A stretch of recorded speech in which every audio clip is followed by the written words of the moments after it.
सभी का फिर से टीवीएल कोचिंग के इस यूट्यूब पर में बहुत बहुत स्वागत है।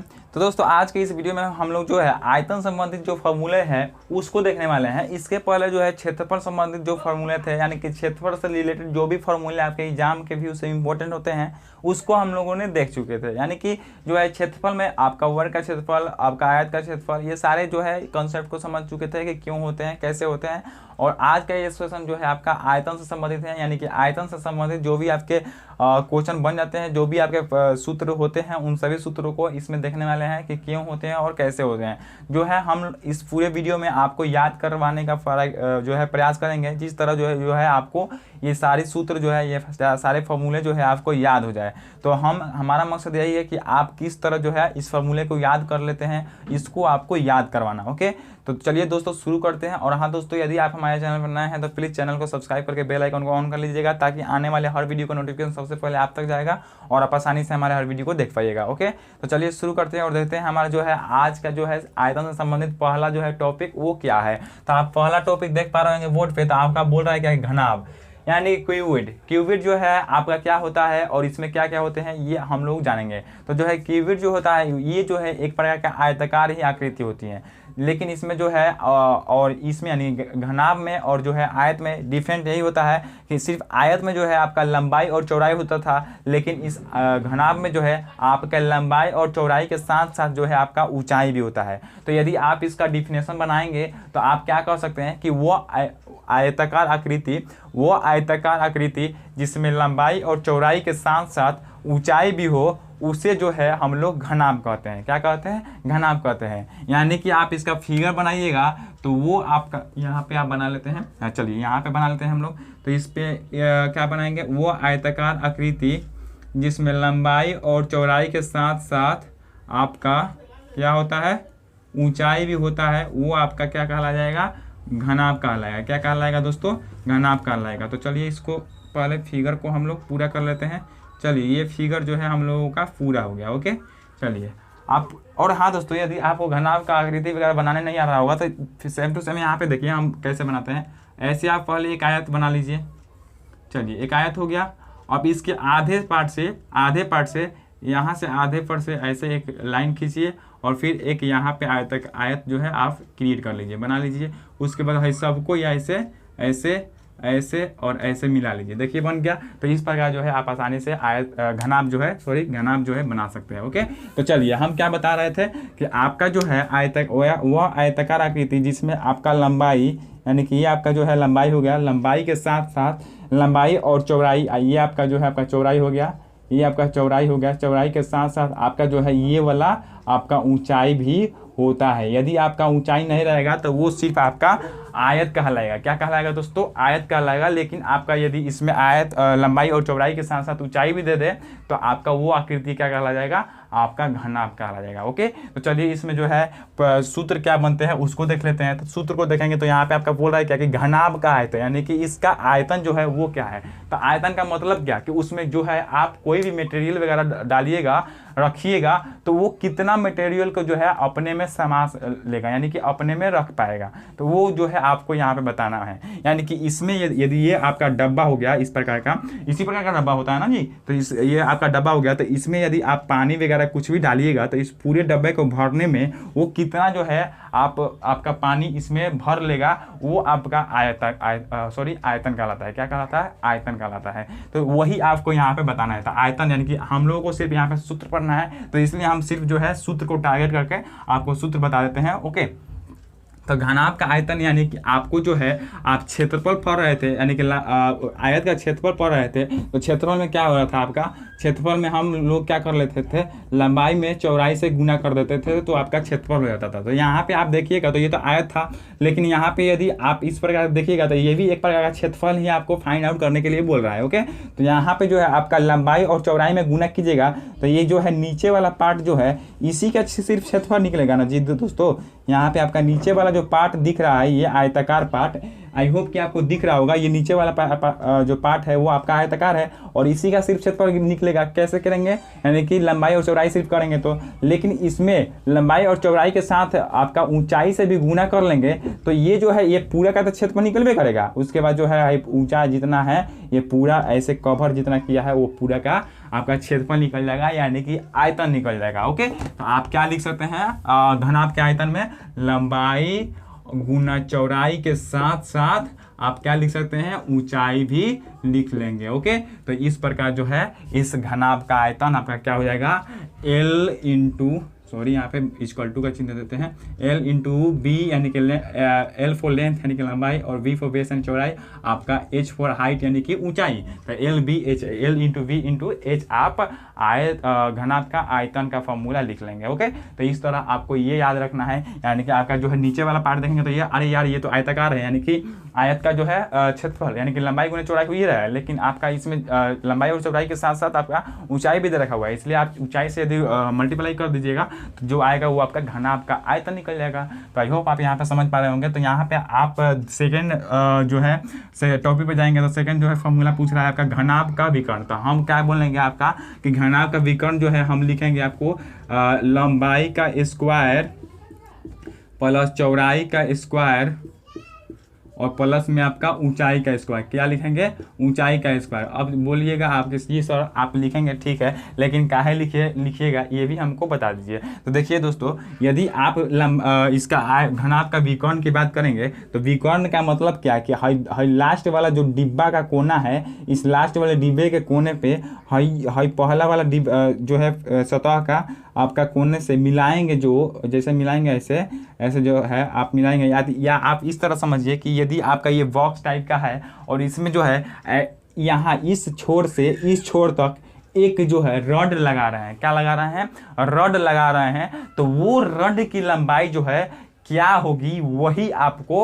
यहाँ पे फाइंड आउट करने के लिए बोल रहा है, यानी कि विकर्ण का मतलब ही होता है उस रड की लंबाई, यानी कि जिस रड को आप एक छोर के से दूसरे छोर तक के में पूरा एडजस्ट करवा ले रहे हैं। ओके, आई होप कि आप समझ पा रहे होंगे हम जितना जो है प्रयास कर रहे हैं, आई होप कि आपको समझ में आ रहा होगा। ओके, तो जो है ये सारे हमारे प्रयास ही हैं कि जिस तरह जो है आप समझ पाए। तो इसको आप इसमें रड डालिएगा तो रड जो है कितना लंबा होगा वो रड की लंबाई जो है आपका इस घनाभ का विकर्ण होगा। तो आप यहाँ पे देखिएगा इसमें रड डालिएगा तो एक आकृति क्रिएट होगा। वो कैसा होगा, एक त्रिभुज का आकृति टाइप का क्रिएट होगा। लेकिन आपका त्रिभुज का विकर्ण जो होता है, यदि पाइथागोरस प्रमेय से देखें तो यहाँ पे भी जो है आपका समकोण त्रिभुज बनेगा और वहाँ पे भी आपका समकोण त्रिभुज बन रहा है। तो समकोण त्रिभुज का जो है पाइथागोरस प्रमेय से जो कर्ण का स्क्वायर जो होता है वो आपका क्या होता है, कर्ण इक्वल टू आपका क्या होता है, √L का स्क्वायर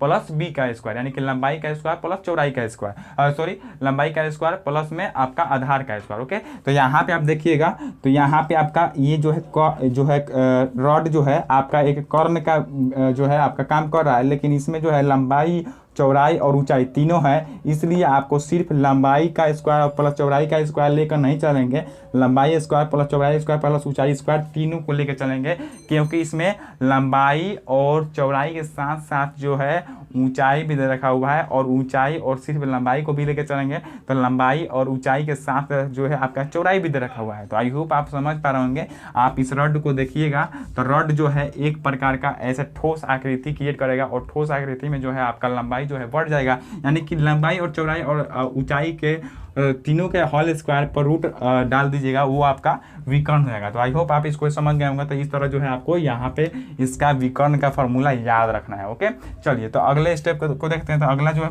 बोल रहा है कि घनाभ का संपूर्ण पृष्ठीय क्षेत्रफल। तो घनाभ का संपूर्ण पृष्ठीय क्षेत्रफल क्या होगा, अगर हम बताएं आपको बताएंगे 2 × LB प्लस BH, सॉरी यहाँ पे सही से BH प्लस में HL लिखेंगे। क्या लिखेंगे, आपका 2 × लंबाई × चौड़ाई प्लस चौड़ाई × ऊंचाई प्लस में ऊंचाई × लंबाई। तो यहाँ पे L फॉर लंबाई हो गया, B फॉर चौड़ाई हो गया, फिर यहाँ पे H फॉर ऊंचाई हो गया। आई होप कि यहाँ पे इंग्लिश लिखने से आपको जो है कोई कन्फ्यूजन नहीं हो रहा होगा। ओके, तो चलिए अब यहाँ पे ये आप लिख दिए सर, लेकिन आप इसको क्यों लिखे, कैसे लिखे, वो भी तो आप बताइए। तो चलिए उसको देख लेते हैं। तो आप इसको पहले इस विकर्ण वाले जो है कॉन्सेप्ट को ऐसे मिटा लेते हैं। ओके, चलिए अब ये आपका घनाभ हो गया। और घनाभ का संपूर्ण पृष्ठ क्षेत्रफल चूंकि बोल रहा है, तो संपूर्ण पृष्ठ अगर देखेंगे तो संपूर्ण पृष्ठ कौ गो है, तो हाई एगो आपका आगा वाला, फिर इसके पीछे ये वाला 2 हो गया, ये 3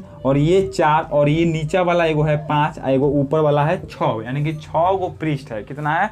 6 गो पृष्ठ है। तो यदि हम 6 पृष्ठ का क्षेत्रफल ज्ञात करें तो कैसे ज्ञात करेंगे? यदि ऊपर वाला देखेंगे तो ऊपर वाला आयताकार है, नीचे वाला भी आयताकार है, और ये भी आयताकार है, और ये भी आयताकार है। आयताकार समझिए, आपका वर्ग समझिए, वही बात हुआ, सेम टू सेम। ओके, तो चलिए ये आपका आयताकार है, तो यदि आप इसका जो है इस ऊपर वाले पृष्ठ का क्षेत्रफल यदि फाइंड आउट कीजिएगा तो ये आपका लंबाई है और ये जो है आपका चौड़ाई है। तो लंबाई और चौड़ाई सिर्फ इसमें है, तो आपका इसको क्या लिख सकते हैं? L इंटू बी, यानी कि LB लिख सकते हैं। फिर प्लस में संपूर्ण पूछ रहा है, इसलिए संपूर्ण का निकालेंगे तो ये जो जितना है उतना ही तो नीचे वाला होगा, क्योंकि सेम टू सेम बराबर इक्वल टू होता है। क्योंकि आयताकार में आप आयत में समझ होंगे कि आमने सामने की भुजा जो है समान होती है, तो घनाभ में भी वही होता है, आपका आमने सामने का सतह जो है समान होता है। तो ये सतह LB है, तो ये भी आपका सतह LB हो जाएगा। ओके, प्लस में आप इसको अब देखिएगा, ये वाला और ये वाला, तो ये वाला और ये वाला आपका क्या है? आपका इसमें जो है आपका चौड़ाई और ऊंचाई है, तो यानी कि आपका B और H, यहाँ पे चौड़ाई को क्या लिख सकते हैं? B और ऊंचाई को H, यानी कि इसका जो है यदि क्षेत्रफल निकालिएगा तो इसका क्षेत्रफल क्या हो जाएगा? B इंटू H, यानी कि आपका चौड़ाई इंटू ऊंचाई हो जाएगा, क्योंकि यहाँ पे आपका चौड़ाई, ये वाला चौड़ाई दे रखा हुआ है और ये वाला ऊंचाई दे रखा हुआ है, तो इसका क्षेत्रफल यानी कि आयत के फॉर्मूले से ही क्षेत्रफल सबको निकालना पड़ेगा, क्योंकि सब जो है आयताकार ही क्रिएट है। यदि वर्ग के रूप में भी क्रिएट है तो आप इसमें गुना कीजिएगा तो वही आएगा आपका जो वर्ग का क्षेत्रफल आता है। तो यहाँ पे आप इसका चौड़ाई है और ये ऊंचाई है, तो आपका B इंटू H, यानी कि BH आप इसको लिख सकते हैं। अब ये जो है BH है, तो ये भी आपका BH हो जाएगा, तो ये भी आपका BH हो गया। चलिए इसको भी BH लिख लेते हैं। प्लस में आपका कौन सा बचा? सिर्फ ये आपका आगे वाला बचा और ये आपका पीछे वाला बचा, यानी कि सामने यानी कि जो है सतह वो बचा।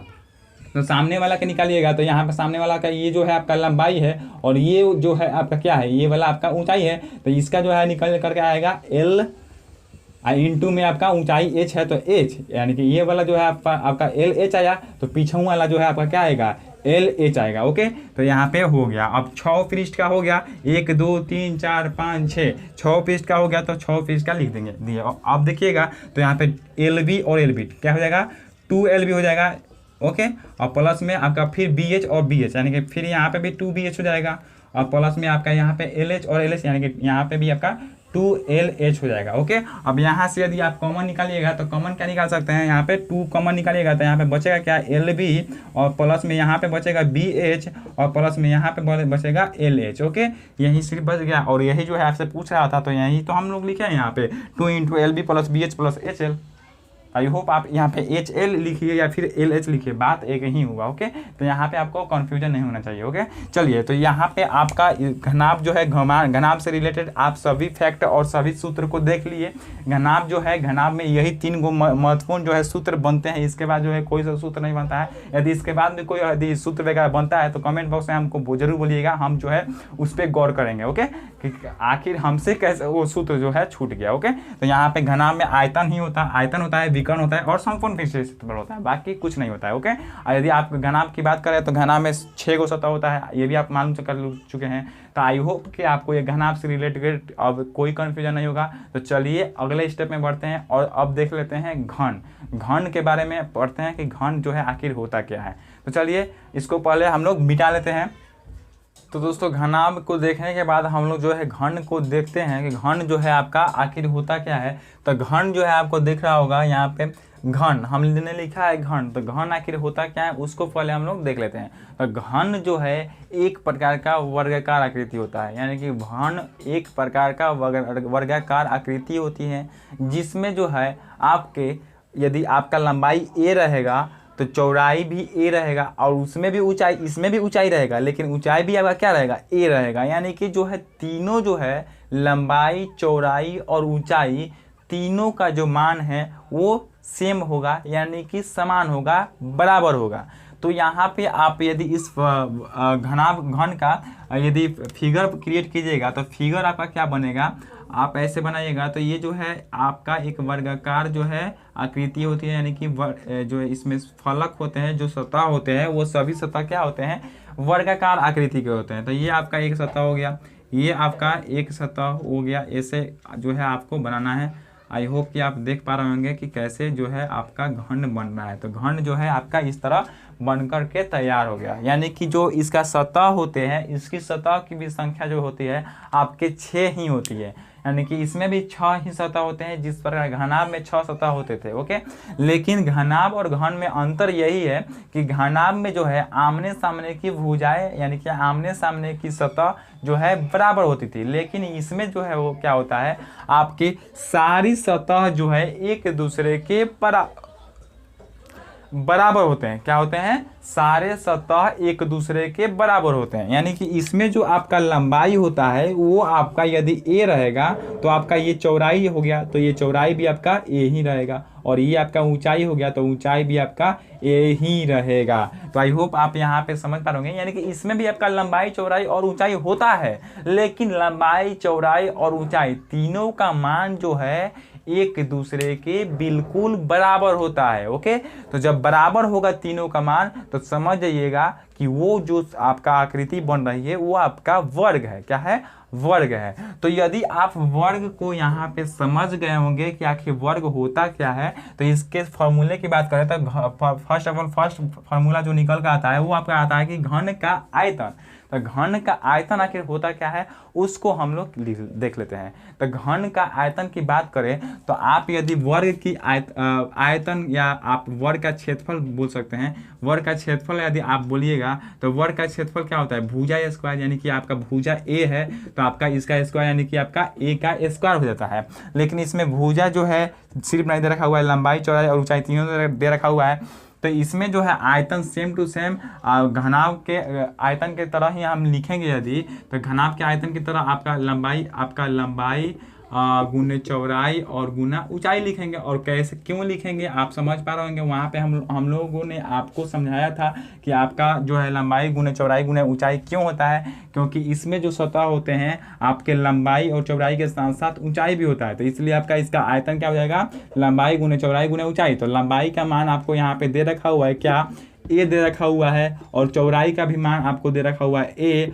और आपका जो है ऊंचाई का भी मान जो दे रखा हुआ है वो ए दे रखा हुआ है। तो यदि आप इसमें गुना कीजिएगा तो आपका जो सूत्र निकल के आएगा वो ए क्यूब, यानी कि ए क्यूब का मतलब क्या, भुजा क्यूब। यदि आपको सिर्फ घन में एक भुजा दे रखा होगा तो आप उसका क्यूब कीजिएगा तो जो क्यूब निकल कर आएगा वो आपका इस घन का आयतन निकल कर आएगा। ओके, तो इस प्रकार जो है इस घन का आयतन होता है। यदि आप विकर्ण की बात करते हैं, यानी कि घन के विकर्ण की यदि बात कीजिएगा तो विकर्ण सेम टू सेम वही जिस तरह घनाभ में हम लोगों ने बताया था कि यदि ये आपका एक डब्बा होगा और इस डब्बे में यदि आप एक छड़ डालिएगा, यानी कि एक छोर से दूसरे छोर तक एक छड़ को डालिएगा तो उस छड़ की लंबाई जो है क्या है, वही इस घन का विकर्ण होता है। क्या होता है, विकर्ण होता है। तो यहाँ पे भी जो है आपका उसी तरह जो है बनेगा, क्या बनेगा, और रूट अंडर लंबाई का स्क्वायर, जिस तरह घनाभ में बन रहा था तो लंबाई का स्क्वायर यानी कि ए का स्क्वायर, आपका चौड़ाई का स्क्वायर यानी कि ये ए का स्क्वायर, और प्लस में ऊंचाई का स्क्वायर, तो ऊंचाई आपका ए ही है तो ए का स्क्वायर। आप यहाँ पे इसको थोड़ा सा और आगे बढ़ाइएगा तो यहाँ पे आपका क्या निकल कर आएगा, ए स्क्वायर 3 स्क्वायर निकल कर आएगा। और ये यहाँ पे ए स्क्वायर अंदर है तो बाहर निकल कर क्या हो जाएगा, आपका सिर्फ ए बचेगा, और बट्टा में आपका रूट में सॉरी दोस्तों, रूट के अंडर सिर्फ क्या बच जाएगा 3, क्योंकि 3 का वर्गमूल जो है आपका नहीं निकलता है। तो 3 इंटू ए लिख सकते हैं इस घन का विकर्ण, या फिर रूट अंडर 3 गुना भुजा आप लिख सकते हैं। भुजा का मतलब वही आपका ए। ओके, तो जिस तरह जो है घनाभ का विकर्ण होता था उसी तरह हम यहाँ पे लिखे, और आपको ये भी बता चुके हैं कि घनाभ में विकर्ण जो है इतना लंबाई का स्क्वायर प्लस चौड़ाई का स्क्वायर प्लस ऊंचाई का स्क्वायर क्यों होता है, क्योंकि आप पाइथागोरस प्रमेय से उस त्रिभुज को लेकर चलिएगा तो उसमें आपका लंबाई और आधार और ऊंचाई के साथ साथ जो है चौड़ाई भी दे रखा होता है। इसलिए आपका विकर्ण निकालने के लिए, कर्ण निकालने के लिए रूट के अंडर सबका स्क्वायर करना पड़ेगा। तो इसलिए हम यदि सबका स्क्वायर करेंगे तो सबका स्क्वायर यहाँ पे आपका ए है तो तीनों को रख देंगे तो 3a स्क्वायर हो जाएगा। और 3 जो है 3 का वर्गमूल निकलता नहीं है, लेकिन ए स्क्वायर का वर्गमूल निकलता है। तो यदि ए स्क्वायर बाहर निकलेगा तो ए हो जाएगा, और बट रूट के अंडर आपका सिर्फ 3 बचेगा। तो आपका जो फॉर्मूला बनकर निकलेगा वो क्या निकलेगा, रूट अंडर 3 गुने भुजा, या रूट अंडर 3 गुने ए, और ए क्या है आपका भुजा है। तो आई होप आप यहाँ पे विकर्ण का भी फॉर्मूला समझ गए होंगे। अब चलते हैं आपका घन के संपूर्ण पृष्ठीय क्षेत्रफल की तरफ। तो घन के संपूर्ण पृष्ठीय क्षेत्रफल का मतलब क्या, ये वाला सतह का क्षेत्रफल, इसके पीछे वाला सतह का क्षेत्रफल, ऊपर वाला सतह का क्षेत्रफल, नीचे वाला सतह का क्षेत्रफल और ये दाएं और बाएं का क्षेत्रफल का योगफल, यानी कि सभी सतहों का क्षेत्रफल का योगफल क्या है वो आपको बताना है। तो सभी सतहों का क्षेत्रफल का योगफल आप कैसे निकालिएगा, यदि आप सिर्फ इसका क्षेत्रफल निकालिएगा तो इसका क्षेत्रफल निकालने के लिए आपका ये है आपका जो है आधार दे रखा हुआ है और ये आपका ऊंचाई दे रखा हुआ है, या सिर्फ इस तरफ बोलिए ये आपका चौड़ाई दे रखा हुआ है और ये आपका ऊंचाई दे रखा हुआ है। तो जिस तरह आपका घनाभ का संपूर्ण क्षेत्रफल हो रहा था 2 × LV + BH + HL, उसी तरह यदि आप इसको भी कीजिएगा तो ये जो है आपका क्या निकल कर आएगा 2। आप इसका यदि हम डायरेक्ट फार्मूला यदि लिखें तो हम क्या लिखेंगे 6 × भुजा स्क्वायर। क्यों लिखेंगे, अब चलिए आप इसका जो है प्रॉब्लम जो है समझ आइए कि क्यों लिखेंगे 6 × भुजा स्क्वायर। क्योंकि यदि आप इस सतह का क्षेत्रफल निकालिएगा तो यहाँ पे आपका जो है ए होगा, ए दे रखा हुआ है तो ये भी ए होगा, ये भी ए होगा और ये भी होगा, यानी कि सब जो है सतह जो है वर्गाकार है तो सब सतह का क्षेत्रफल वर्गाकार होगा तो सबका वर्ग का क्षेत्रफल निकाल देंगे, वर्ग के क्षेत्रफल के सूत्र से निकाल देंगे। तो इसका जो है ए को भुजा ए दे रखा हुआ है तो इस पूरे वर्ग का क्षेत्रफल क्या हो जाएगा A² हो जाएगा। अब इसका जो A² है तो इसके पीछे वाला भी A² होगा, तो इसके पीछे वाला भी A² होगा। अब इसका निकालेंगे तो इसका भी ए को भुजा ए और ये यानी कि ये भी आपका वर्गाकार है तो ये भी यदि A² होगा तो इसके बाएं वाला ये जो है आपका ये भी आपका A² हो जाएगा। यदि नीचा वाला का निकालें तो नीचा वाला यदि आपका A² होगा तो ऊपर वाला भी A² होगा, क्योंकि आपका सबका जो है सब जो है एक वर्ग के रूप में जो है आकृति के रूप में क्रिएट है, यानी कि सभी सतह जो है इसका वर्गाकार है, इसलिए आपका जो है क्षेत्रफल निकलेगा वो वर्ग के क्षेत्रफल से निकलेगा। तो यहाँ पे A² यानी कि 6 गो का A² हो गया, यानी कि आपका 1 2 3 4 5 6 गो देख रहे हैं। तो इस 6 के लिए आप 6 कॉमन ले लीजिए और 6 कॉमन लीजिएगा तो आपका ब्रैकेट में क्या बचेगा, सिर्फ A² बचेगा। तो इस तरह आप क्या लिख सकते हैं 6 × भुजा स्क्वायर, यानी कि 6A² जो है आपका संपूर्ण पृष्ठीय क्षेत्रफल होता है, वो भी किसका, घन का। तो आई होप आप इसको भी समझ गए होंगे। स्क्रीनशॉट लेना चाहते हैं तो ले सकते हैं, काफ़ी सिंपल मेथड है, किस तरह होता है क्यों होता है। ओके, तो यदि इसके बाद भी जो है कोई सा फॉर्मूला वगैरह छूट रहा है या कोई भी कॉन्सेप्ट आपको नहीं समझ में आया है तो कमेंट बॉक्स में जरूर बोलिएगा, हम उसका रिप्लाई जरूर देंगे, उस पर गौर जरूर करेंगे। ओके, तो चलिए बढ़ते हैं अगले फॉर्मूले की तरफ और देखते हैं हमारा अगला जो है टॉपिक क्या है। तो दोस्तों घन और घनाभ को देखने के बाद जो है हमारा टॉपिक बचता है वो क्या बच रहा है, हमारा बेलन बच रहा है। क्या बच रहा है, बेलन। उसके बाद शंकु को देखेंगे, उसके बाद शंकु से रिलेटेड जो फॉर्मूला है उसको देखेंगे। तो शंकु को देखने के पहले हम लोग बेलन के बारे में जान जाते हैं कि बेलन आखिर होता क्या है। तो बेलन जो है एक वृत्त से क्रिएट हुआ आकृति होता है, यानी कि बेलन जो है आपका एक प्रकार का वृत्त से बना हुआ ही आकृति होता है। तो वृत्त टाइप का जो आकृति नहीं रहेगा तो आपका बेलन नहीं क्रिएट होगा कभी भी। तो हम इसका डिफिनेशन की बात करें तो डिफिनेशन इसका कैसे क्रिएट होगा, बेलन वह आकृति होता है जो वृत्त के अनेकों जो है भाग के मिलने से बना होता है, यानी कि वृत्त के अनेकों यानी कि अनेकों वृत्त के मिलने से जो आकृति क्रिएट होता है वो आपका बेलन कहलाता है। तो अनेक वृत्त मतलब आप मान लीजिए ये आपका एक वृत्त हो गया, ये आपका एक वृत्त हो गया, सॉरी ऐसे एक वृत्त हो गया और ऐसे ऐसे ऐसे ऐसे ऐसे अनेकों जो है वृत्त ऐसे ऐसे मिल गए। क्या मिल गए, अनेकों ऐसे वृत्त मिल गए। तो अनेकों जब ऐसे वृत्त मिल गए तो ये अनेकों वृत्त के मिलने से ये जो है आपका एक इस प्रकार का आकृति क्रिएट होगा और यही जो आकृति होगा वो आपका क्या होगा, बेलन होगा। क्या होगा, बेलन होगा। तो इस प्रकार हम क्या कह सकते हैं कि बेलन जो है अनेक वृत्तों के मिलने से बना एक आकृति होता है। या फिर यदि वृत्त के हिसाब से आप इसका डिफिनेशन बोलिएगा तो क्या बोल सकते हैं कि बेलन वो एक ऐसा वृत्त है जिसमें वृत्त तो होता है और वृत्त के साथ साथ उसमें मोटाई भी होता है, यानी कि वृत्त के साथ साथ यदि उसमें मोटाई या फिर ऊंचाई दोनों हो तो वो आपके क्या हो जाएंगे, बेलन हो जाएंगे। तो यहाँ पे आप बेलन का फॉर्मूला या सॉरी बेलन का जो है डिफिनेशन और बेलन आखिर होता क्या है ये आप समझ गए होंगे। तो हम लोग अब क्या देखते हैं, इसके फॉर्मूले की तरफ बढ़ते हैं। तो फॉर्मूला क्या बोल रहा है कि बेलन का आयतन क्या होता है। तो बेलन के आयतन की यदि बात किया जाए तो बेलन का आयतन जो है हम बोलेंगे कि πr² होता है बेलन का आयतन। अब आप बोलिएगा चलिए ठीक है सर होता है, हमने याद कर लिया, लेकिन क्यों होता है। याद करने के लिए इसका जो है जो आपका प्रॉब्लम है कि आखिर होता क्यों है, ये तो आपको मालूम होना चाहिए ना।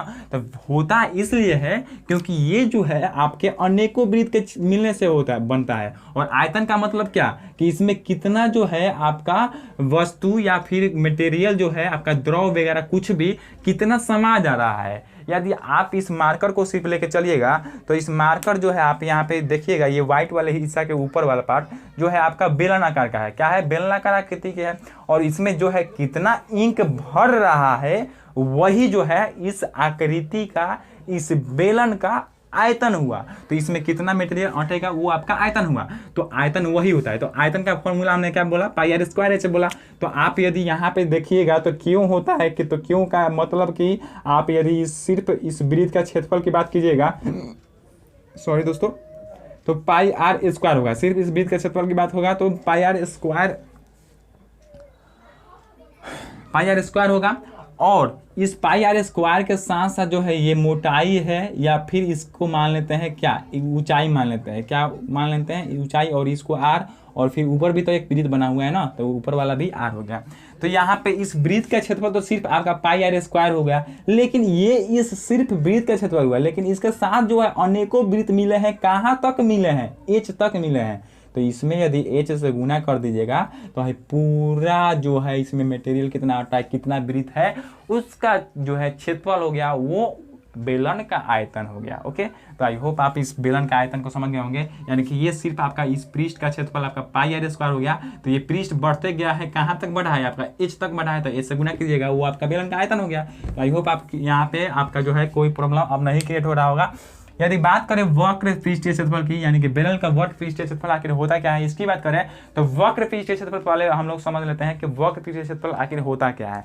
तो वक्र पृष्ठीय क्षेत्रफल यदि आप इस जो है मार्कर को देख पा रहे होंगे, तो इस मार्कर के जो ब्लू वाला पार्ट है, ब्लू वाला पार्ट के नीचे को छोड़ देते हैं, सिर्फ व्हाइट वाला पार्ट को ले लेते हैं। ओके, तो व्हाइट वाला पार्ट सिर्फ आपका क्या है, एक प्रकार का बेलन है, बेलनाकार आकृति है। तो इस बेलनाकार आकृति में ये जो है चारों तरफ का ये जो सतह है, ये सतह जो है ये कितना इसका क्षेत्रफल है, यही इस आकृति का वक्र पृष्ठीय क्षेत्रफल हुआ, या फिर इस बेलन का वक्र पृष्ठीय क्षेत्रफल हुआ। यानी कि आपको ये वाला पृष्ठ, नीचे वाला पृष्ठ और ऊपर वाला पृष्ठ को छोड़कर बाकी ये साइड वाला पृष्ठ जितना भी है, इस साइड वाले पृष्ठ, पूरे पृष्ठ का जो क्षेत्रफल बनेगा वो आपका इस बेलन का वक्र पृष्ठीय क्षेत्रफल बोला वो बनेगा। तो आखिर बनेगा क्या, तो हमने बोला कि इस वक्र पृष्ठीय क्षेत्रफल का, ये पूरा का वक्र पृष्ठीय क्षेत्रफल जो बनेगा वो आपका 2 पाई आर एच बनेगा।